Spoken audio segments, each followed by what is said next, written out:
let's talk about the one thing, the one resource you can never ever get back. I'm talking about your time. And really, truly getting how valuable it is, well, that's the first step to completely changing your life. Think about this for a second. You can lose money, right? But you can always earn it back. You might miss an opportunity, but another one usually comes along. You can even reconnect with people you've lost touch with. But time? Nope. Once a minute is gone, it is gone forever.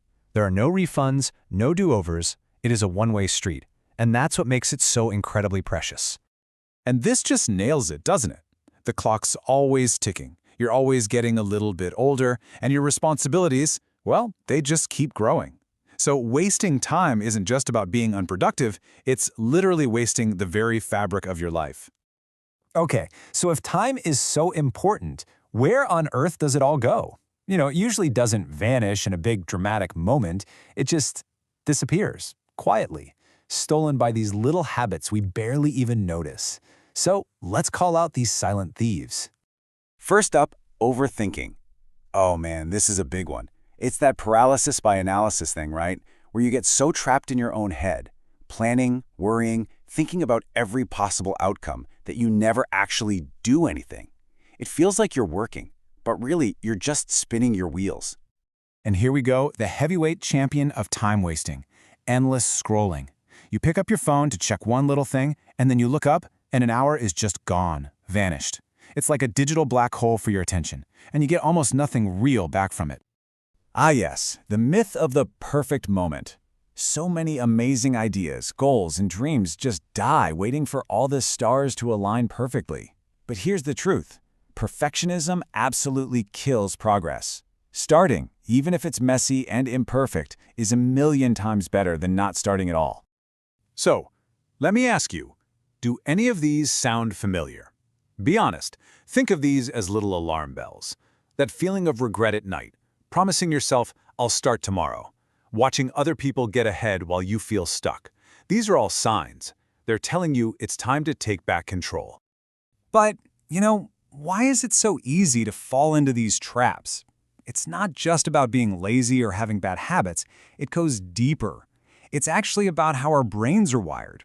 Let's dig into the why behind all this procrastination.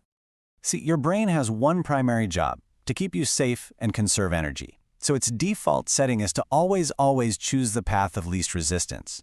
That means it's going to pick comfort, pleasure, and easy distractions over hard work every single time. So if you struggle with this, you're not broken, you're human. Your brain is just doing what it's designed to do. And this is the trade-off, isn't it? This is the deal we make with ourselves all the time without even thinking about it. We choose the short-term comfort of watching one more episode, scrolling for 5 more minutes, over the effort that builds the future we want. The immediate reward is feeling good now, but the long-term price we pay is regret. And that really gets to the core of this whole thing. It's a constant battle. To build a life you actually want, you have to consciously fight against that default setting. You have to choose what your future self will thank you for, not just what your present self finds easy. Okay. Enough about the problem. Let's talk solutions. This is the good part. We're not talking about some massive, impossible life overhaul. We're talking about a few simple but super powerful rules to start reclaiming your time today. Here's your toolkit. First, the 2-minute rule. So simple. If a task takes less than 2 minutes, just do it now. Don't even think about it. Second, break it down. Big goals are scary, but write for 10 minutes, that's easy. Break those huge projects into tiny, manageable steps. Third, find your 20%. We'll get back to that in a sec. Next, limit distractions. Be ruthless. Put your phone in another room. Set a timer. And finally, and this one might be the most important, start before you feel ready. Because here's the secret. Action creates motivation, not the other way around. Okay, let's circle back to that third point, finding your 20%. This is the 80-20 rule. The idea is that a tiny fraction of what you do, about 20%, is responsible for the vast majority of your results.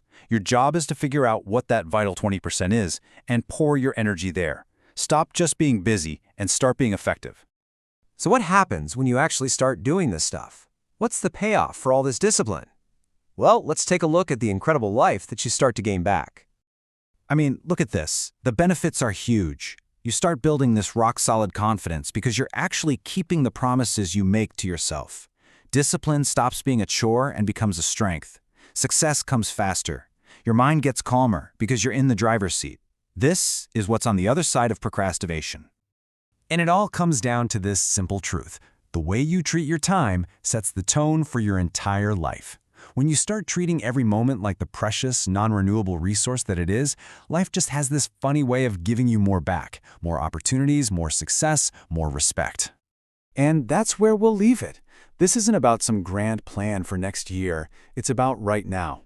It's about the small moments. Your entire future is being built, piece by piece, in these little pockets of time. So I'll just leave you with this one question to think about. How are you going to use the next 10 minutes?